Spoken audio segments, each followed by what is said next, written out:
والے کی کیا عزت کیا ذلت، میں نے تو مر کے دیکھا ہے اور مجھے یہ حدیث سمجھ میں آئی ہے بڑی اچھی طرح، موتو قبل ان تموتو، کہ مرنے سے پہلے مر جاؤ۔ اس وقت اگر میں مر جاتا تو مجھے کوئی گالیاں دیتا تو مجھے کیا نقصان تھا، اور مجھے کوئی نعرے لگاتا میرے لیے تو میرا کیا نفع تھا۔ تو مرنے سے پہلے مر جاؤ، کوئی تمہیں برا بھلا کہے تو تمہارا کیا نقصان تھا، تمہیں کوئی واہ واہ نعرے لگائے تمہیں کیا نفع ہے۔ اگر اللہ راضی ہے تو مردہ باد اور زندہ باد سے بے نیاز ہو۔ ابو ذر رضی اللہ تعالیٰ عنہ کو ایک آدمی نے گالیاں دی تو انہوں نے فرمایا بیٹا ایک گاڑی آگے آ رہی ہے، اس میں گر گیا تو جو کچھ کہہ رہے ہو اس سے بھی زیادہ کا حقدار ہوں، اور اگر پار ہو گیا تو تیری گالیوں سے مجھے کوئی فرق نہیں پڑتا ہے۔ من سلم المسلمون من لسانه ويده موتوا قبل ان تموتوا۔ چونکہ آج کل اخلاق ہیں انتقامی، معاف کرنے والے اخلاق ہیں نہیں، انتقامی اخلاق ہیں۔ ہمارا معاشرہ انتقامی ہے، اچھا کرو گے تو ہم اچھا کریں گے، برا کرو گے تو ہم برا کریں گے، جیسا کہو گے ویسا ہم سے سنو گے، یہ ہمارا ماحول ہے، یہ ہمارا۔ ایک ماں کہہ رہی تھی دوسری ماں کو میرے پترا کدی کسی نے وقت سلام نہیں کیتا، بڑے فخر سے کہہ رہی ہے ہمارے اپنے گاؤں کی برباد، میرے پترا کدی نہیں کسی نے وقت سلام کیتا، مائی جڑا کرے انہوں کریں دیں، جڑا نہ کرے انہوں پوچھ دے ہی کوئی نہیں۔ یہ وہ فخر سے کہہ رہی ہے۔ جو سب سے بڑا عیب ہے وہ سب سے بڑا فخر بنا ہوا، میرے پترا کدی نہیں کسی نے وقت سلام کیتا۔ جب ماں باپ نے یہ سبق دیا تو اولاد کا کیا قصور ہے؟ تو ہمارا معاشرہ انتقامی ہے، ایک کی 10 سنانے کا ماحول ہے، تو آپ 100 کی ایک بھی نہ سناؤ۔ احنف بن قیس رضی اللہ تعالیٰ عنہ پہ ایک آدمی نے چڑھائی کر کہنے لگا ایک سناؤ گے نا تو 10 سنو گے میری طرف سے۔ تو احنف بن قیس کہنے لگے بھائی تو مجھے 100 بھی سنائے گا نا تو میری طرف سے ایک بھی تو نہیں سنے گی۔ ایک آدمی ان کی بڑی بےزتی کر رہا تھا اور وہ چل رہے تھے اور وہ 100 گالیاں بک رہا ہے۔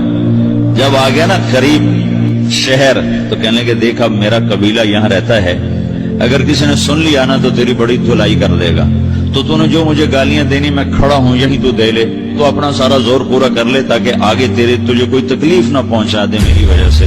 تو وہ پاؤں پہ گر کے معافی مانگنے لگا کہ واقعی تو بڑے حلم والا ہے۔ وہ مشہور تھے اپنے حلم میں، بردباری، اور لوگ ان کا امتحان لینے آیا کرتے تھے، کہ بھئی کوئی ہے جو احنف کو غصہ دلا تو لوگ ناکام ہو جاتے تھے، ان کو غصہ نہیں آتا۔ ایسے ایک عرب سردار گزرا معن بن زائدہ، وہ بھی اپنے حلم میں بڑے مشہور تھے۔ ایک دفعہ لوگوں میں شرط لگ گئی کہ کوئی ہے معن بن زائدہ کو غصہ دلائے تو ہم اس کو انعام دیں گے۔ تو ایک شاعر نے کہا میں غصہ دلاتا ہوں، تم دیکھنا ایسے سیخ پا ہو جائے گا جیسے جانور۔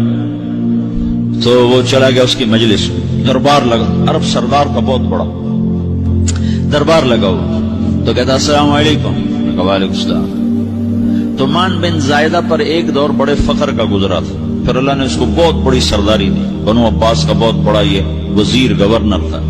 تو کہتا اتذکر اذ لحافک جلد شاۃ فاذ نعلاک من جلد البعیر، کیوں بھائی تو یہ یاد ہے جب تیرا بستر بکری کی کھال تھا اور تیرے جوتے اونٹ کی کھال کے تھے؟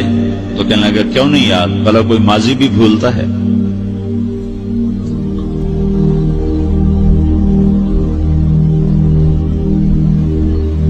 تو وہ کہنے لگا پہلا وار تو خطا گا، کہ سبحان الذی اعطاک ملکا وعلمک الجلوس علی السریر، تو پھر ساری تعریفیں تو اللہ کی ہیں جس نے تیرے جیسے کو تخت پہ بٹھا دیا۔ کہاں بھئی ساری تعریفیں اللہ کی ہیں، میری تو کوئی اوقات نہیں۔ تو کہنے لگا سأرحل عن دیار انت فیہا وان جار الزمان علی الفقیر، جہاں تیرے جیسا حکمران ہو وہاں مجھے رہنا گوارا ہی نہیں ہے، میں یہاں سے چھوڑ کے نکل جاؤں گا چاہے کتنی تکلیف اٹھاؤں۔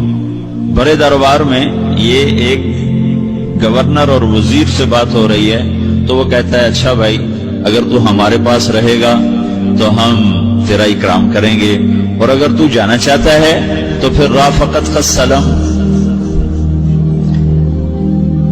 تو وہ یہ بار بھی خالی گیا، تو کہنے لگا فجد لی ابن ناقصۃ بمال، او گندی ماں کے بیٹے مجھے کچھ عطا بھی کر، میں بغیر پیسے کے سفر کیسے کروں گا؟ عرب کو کسی کو بھی ماں کی گالی دے دینا اور پھر عرب سردار ہو. فجد لی یبن ناقصۃ بمال، بری ماں کے بیٹے مجھے کچھ پیسے بھی دے، میں نے جانا ہے. میں کہا بھائی اس کو 3000 دے دیا جائے. اللہ اکبر. تو کہنے لگا قلیل ما آتیتنی و انی لأطمع منک فی الکثیر، یہ تو بہت تھوڑا تو نے دیا ہے، مجھے اور دے. کہا اچھا بھائی 3000 اور دے دو. تو وہ شاعر کی بھی آنکھیں پھٹ گئیں. کہنے لگا اب ٹھہر جا ٹھہر جا، اب میں تیری اصل تجھے بتاتا. سألت اللہ ان یبقیک ذخرا فما لک فی البریۃ من نذیر، میں اللہ سے دعا کرتا ہوں اللہ تیرے جیسوں کو سلامت رکھے، تیرے جیسا دنیا میں کسی ماں نے جنا ہی کوئی نہیں. فمنک الجود والافضال حقا وفضل یدیک کالبحر الغزیر، تو ہی سخی ہے، تو ہی کریم ہے، اور سمندر بھی تیری سخاوت کے آگے کچھ نہیں ہے. تو نے کہا اچھا بھائی تو نے ہماری برائی کی، ہم نے تمہیں 6000 دیے، اب تو نے ہماری تعریف کی، اب 10,000 اور دے دو اس کو. ہاں باتیں ہی رہ گئیں، باتیں ہی رہ گئیں. کہاں سے لائیں ایسے لوگ؟ ہمارا معاشرہ انتقامی ہے، بدلہ لینے کا ہے، بدلہ لینے کا. اس نے میرے ساتھ کیا، میں نے بھی کرنا ہے. تو اعلیٰ درجے کا اسلام یہ سکھا رہا نہیں چپ ہو جاؤ، سلام مت بن جاؤ، سلامتی بن جاؤ، سلامتی کی علامت بن جاؤ. من سلم المسلمون من لسانه ويده. اب وہ سوال کرتا ہے یا رسول اللہ ای الایمان افضل، سب سے اعلیٰ درجے کا ایمان کیا ہے؟ اسلام کیا ہے؟ کلمہ نماز روزہ حج زکات. اعلیٰ درجے کا اسلام کیا ہے؟ من سلم المسلمون من لسانه ويده. یہ اخلاق کا ادنا درجہ ہے، ادنا درجہ ہے. ادنا درجے پر پہنچ کر آپ اسلام میں اعلیٰ درجے پر آ سکتے ہیں. وہ سوال کرتا ہے ایمان کیا ہے؟ تو آپ نے کہا اللہ پر، فرشتوں پر، کتابوں پر، رسولوں پر، موت کے بعد کی زندگی پر، تقدیر پر. اب ایک اور سائل سوال کرتا ہے ای الایمان افضل، سب سے اعلیٰ درجے کا ایمان کیا ہے؟ تو آپ نے فرمایا حسن الاخلاق، اچھے اخلاق سب سے اعلیٰ درجے کا ایمان ہے. جو آدمی اسلام میں، جو آدمی اخلاق میں، جو مرد عورت اخلاق میں ادنا درجے پر ہوتا ہے وہ اسلام میں اعلیٰ درجے پر پہنچتا ہے. اب اگر وہ اخلاق میں اعلیٰ درجے پر آ جائے تو اب یہ کہاں پہنچے گا؟ اب یہ کہاں پہنچے گا؟ میرا نبی کہہ رہا ہے سب سے اعلیٰ درجے کا ایمان ہے حسن اخلاق، حسن اخلاق. ابو ہریرہ نے پوچھا یا رسول اللہ وما حسن الاخلاق، یہ بھی ایک اور حدیث ہے. یا رسول اللہ حسن اخلاق کیا چیز ہے؟